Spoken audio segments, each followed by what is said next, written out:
guys, welcome back to Strong Successful Male.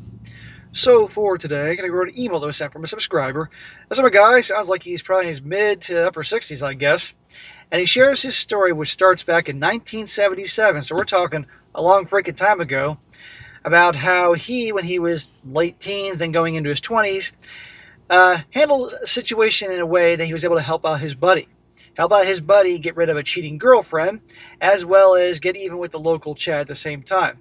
And I'll be going to go over here, guys, as an example of, number one, this crap happened nearly 50 years ago, no surprise, and how also so important that remember bros before you know what, as well as, well, frankly, we all like a good story from the old days, learning something, and we like to hear when Chads get it. But before I go into this story, I got a brief email from a guy thanking me for my channel, my work, how it's helped him out. This guy says here, "Dear SSM, I've been watching your videos for several months now. Some days I'll binge watch for several hours. Your insights aren't exactly earth-shattering, but your brutal honesty drives the fact home that what you say is the cold-hearted reality of modern living. If it looks like a duck and quacks like a duck, quit kidding yourself, it's not a duck.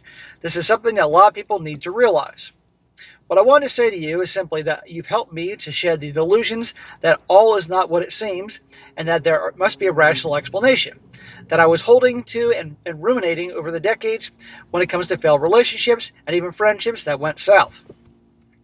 Well, better late than never when you learn these things. You've helped me realize, though, that although I played my role in failed relationships and friendships, that I'm not the only one to blame. Of course not. There's two people make things not go right, okay?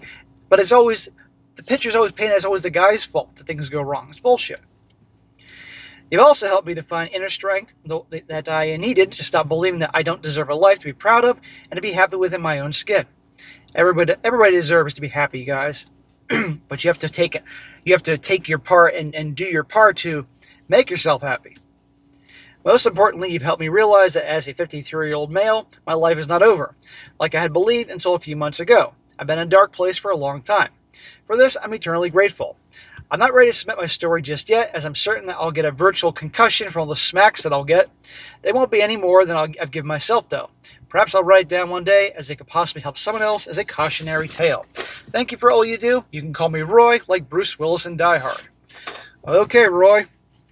Well, one day when you're ready, send in your story, and I will smack the shit out of you, but you know what? It'll be entertaining, and it'll help somebody. But, hey, I appreciate the email, and I'm glad it can help out. I love hearing emails from guys all over the world saying that my channel and all the stories that you guys share as well have helped them out, because it isn't just me, guys. You guys write in and share your stories, and by doing that, which takes balls, I can read it, give my commentary, and make my wise-ass comments, and everybody's happy, and it helps dudes out. But, bro, you said you're 53? You still got plenty of life left. You can make your life what you want to be, within reason, of course. You know, the odds are you're not going to start a billion-dollar company at 53, but you never know. But there's things that you want to achieve in life. If you want to do a road trip and see every single state, with except to driving to Hawaii or Alaska, well, you could drive to Alaska technically, but the point is, or you want to go to every single continent, or you want to become really good at something, who knows? You can do it. Life, the world's your oyster. You can make it happen. Just try. Make it happen. Don't just give up. Don't throw in the towel because you're in your 50s. Because you got tennis elbow or your knee hurts and therefore, well, I can never exercise again or I can't do this. Bullshit. Life is what you make it. So, good for you, man. Share your story when you're ready. And for all those of you out there, yes, you deserve to be happy. But you got to take action to bring about your happiness and all that. Anyhow, that's my pep talk for this evening. Okay, on to the main story here. This guy says, "Hello, SSM. Well, I got lucky. I had a great father and many strong, successful males to rely upon growing up. So I thought I'd help pay back the debt I owed to men everywhere. So yeah, I'm a relationship guy. Call me Buck." Well, Buck, I'm glad that you had a good father and you had good role models growing up. But you're going to see, he grew up in a small town where, at a different time period. I grew up in a small mining town where men worked and women stayed at home. This was common in the age of fake enlightenment. Beginning in 1977, divorces became common. Out of my 6 closest friends, 5 experienced divorces right at my age of the 7th year itch. This was a big change from previous generations, whose men were hardworking patriots, whose wives were once pillars of the community, who worked problems out with men. Well, notice he said that this began in 1977, and divorces became common. What really started in the 60s and 70s? The feminist movement. As I navigated my small-town world, many of the older folks took a special interest in me and my future. I had strong male role models, men who fought in wars, mined the earth, ran businesses, spent time in the woods, and provided for their families as their duty. One of my biggest influences was my coach. He lived below the poverty line in a house his parents had left him. He drove a beat-up car, rented out rooms to make ends meet, and sacrificed a lot to support his son. His ex-wife lived better than he did. He once told me, which became lesson number 1, never stick it with a woman you don't plan on sticking with. He knew the reality of our town. Young women, often as 15, would have children to secure a better life. Teenage pregnancies were rampant. Our town might have led the nation in that statistic. Not surprised. I had friends who came from split homes. Drinking and weed were common distractions. Luckily, we couldn't get real drugs, which might have been a good thing. As an athletic 16-year-old, I distanced myself from those 6 friends. My mom introduced me to Ed, her co-worker's son. We knew each other from sports, but we started hanging out. Soon after, Ed's best friend Dave joined us, and we became the 3 Musketeers, or the 3 Stooges, depending on the day. Yeah, I'm going to say you guys were probably more the 3 Stooges most of the time, being teenagers. My old childhood friends went their own ways, but the Musketeers stuck together. As an athlete, smarter than most, and I was athletic, charming as a snake, and coming from the wealthier families in the town, which was not hard to do, I was popular. The summer after high school, we worked our asses off, bought Coors, party balls, and hit the cabins and mine pit parties, enjoying our newfound freedom. Looking back, what set us apart was that we came from stable homes. Ding, ding, ding. When mom and dad were there, and mom and dad communicated like adults, and they loved each other, and the husband had his place, the wife had her place, that type of thing. Shocker. What do we have nowadays? Not a lot of stable homes. So many broken homes. Now, it's one thing, obviously, to mom and dad split up because of bad things going on, but other times, well, you get the point. Our parents were married, in love, and balanced in their roles. He already said there, balanced in their roles. They disciplined us when needed, and sometimes all 3 sets of parents wouldn't get involved. Dave's parents owned a retail store, so if we escaped punishment, there was always work to be done at the store. It wasn't always fun, but doing inventory with friends was bearable. We burned wood instead of gas, so summers were spent splitting wood. If I wasn't busy, my dad had me working with a chainsaw, axe, or pick. My first job, a pilot. Dad split the wood, I piled it. Yep, there you go. Where I grew up, after California, I moved to Pennsylvania, small town, rural Pennsylvania, when I was 9 years old, after living in LA. Talk about like moving to another world. We had gas heat, but we had a fireplace, and it would get fucking cold in the winter. My parents loved having the fireplace going, so guess what I did? Yeah, I split wood. And let me tell you, it's harder than it looks when you're young, but it's a hell of a workout. There was no buying cords of wood. No, because we have so much woods on the family property. You just chainsaw and chop up some dead trees that fell and dried out. Yeah. Moving forward, Dave and I went off to college while Ed stayed behind, working at his parents' store full-time and half-time attending the local college.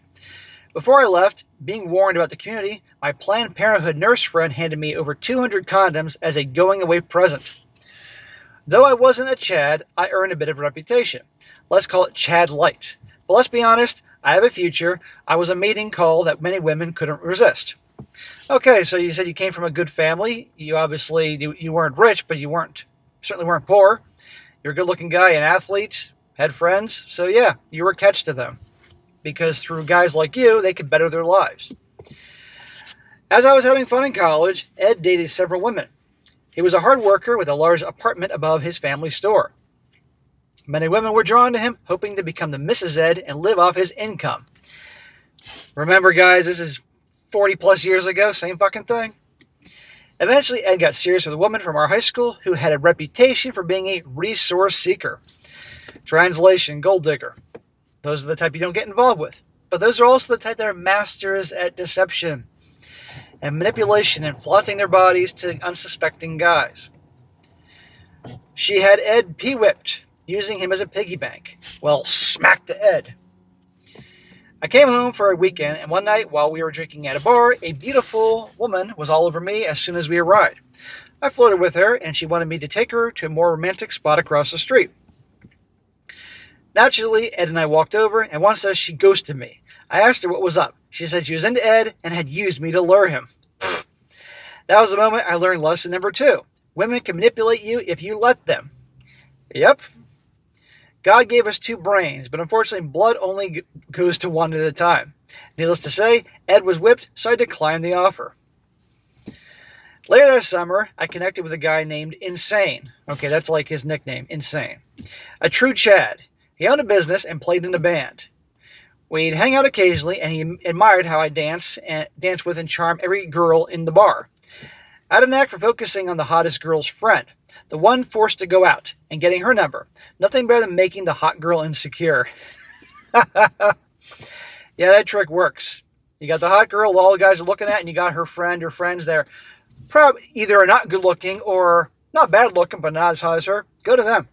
They'll drive the hot girl fucking crazy. So one night at the bar, Chad had to compare victories. So one night at the bar, Chad's, as in Chad types, not named Chad. Insane, the guy he's talking about here, started bragging about his conquest. He mentioned he slept with Ed's girlfriend. Say what? Right in the back of the liquor store on cases of beer during her time of the month. The details were crude but revealing. Well, that's disgusting. I must have given something away in my reaction because I left soon afterwards. The next week, I confronted Ed and told him that I slept with her. Now, I know how this story goes, but you're probably like, what? You told your bro that you slept with his girl? Well, this is the same bro who's with this girl who is a gold digger and has him pee-whipped and all that. Now, bear with us here. I shared all the details that Insane told me. So he heard that guy bragging, so then he could pretend he did this. He was confused and hurt, but he didn't hit me. He just told me to leave in a tone and ended our friendship. So during the week, Insane had called the girl to warn her, and she went into full damage control. She showed up at Ed's place with friends, and after knowing that I talked with him, she denied everything, cried like a volcano, Hobag Handbook Chapter 2. She even got Insane to back her up, saying they never slept together, and I was clearly jealous. Ed, thinking I had slept with her, played Columbo. In a room full of people, he called out Insane, who, due to his ego, admitted everything. Her face dropped as the truth came out. Ed ended it with her on the spot. So in other words, you knew this elaborate plan would get him to finally see her who she is, to break up with her. Because otherwise, he wouldn't do it by you just warning him. A little fucked up, but you had to do what you had to do. A month later, Ed called me. All he said was, why? I told him I'd rather ruin our friendship than see him suffer another day with a liar. He asked if we were good, and I said, yep. Okay, a little bizarre how you did that, but if that's what it took to get him to see who she was, fine. But yeah, she wasn't just using him, she was also cheating on him. Fast forward a few years, one night we ran into Insane at a bar. Ah, the douchebag. He and Ed were good, me not so much. After buying Insane a few drinks, he passed out in the back of Ed's truck. At bar close, I drove home, swerving to avoid deer and playing GTA in real life. Grand Theft Auto. When we arrived, I remembered Insane in the truck bed. Luckily, he didn't get tossed out, but he was bruised, maybe with a few broken ribs. Could have happened to a nicer asshole. I dropped him off at his car 20 miles away and encouraged him to drive home knowing no one was on the road at that hour. 5 years later, Insane was caught stealing from his business partner. The partner couldn't afford a lawyer, so I helped him out. In the end, hoes will be hoes, but cheaters need to be destroyed. I might have been a Chad, but I was one with an honor. Yeah, you were a Chad as you hooked up with girls, but you weren't banging other dudes' girlfriends. This is a long time ago. Ed and I are still good. His wife and I are friends, and that dates back to him, and yeah, he trusts me with her. And my wife at 25 years knows one thing not to do. Don't call 911, call Ed. If you all have one friend like Ed, you won the game of life. Thanks, I have more stories, but one message is simple. Life is hard. The older you get, the smarter and wiser you get. So achieve to be an elder. Do not quit. It will get better. And there you go. In other words, bros before hoes, and I like how this guy in a very different way, stuck into the Chad type. You know, because we've all known Chad types. They're the biggest D-bags ever who bang married women and bang girlfriends and all that, are just fucking assholes. It's one thing to, you know, have knowledge and you get girls and all that, but there's another thing to be a Chad, a douchebag Chad. So that'll be a good one to go over here, guys. A little different there. So, sir, appreciate your story. And you got other stories? Send them in.